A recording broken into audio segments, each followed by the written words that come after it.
Welcome back to our conversation with House Speaker Robert DeLeo. Mr. Speaker, the police reform bill remains in conference committee with intense lobbying going on from police groups who are opposed to elements of both the House and Senate plans. This has advocates for change fearing that the legislature will wind up basically doing nothing to enhance accountability for abuses of police power. Is that a valid concern? I think that people on both sides have concerns which I have heard.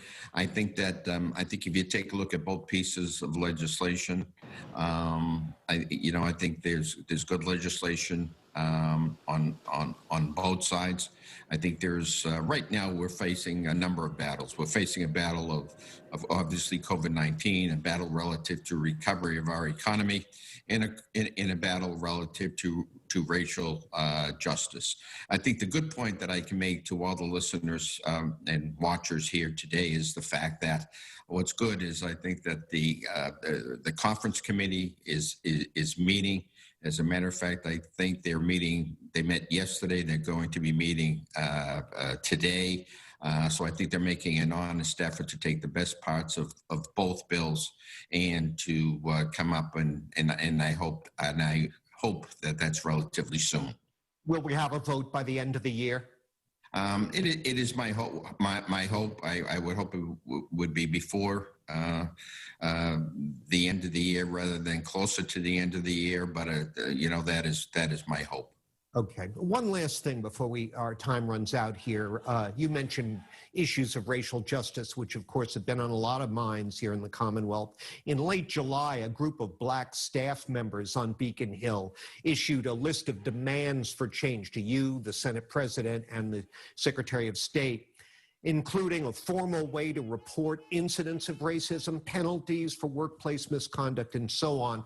What's the status of leadership response to that?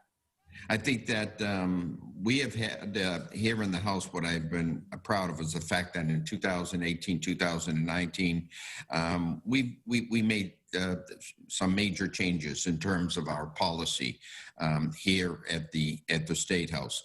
One of the things that I tried to state was the fact that we wanted to make sure that everyone, no matter who they may be, who they may work for, or whatever here, feels comfortable in their work in environment.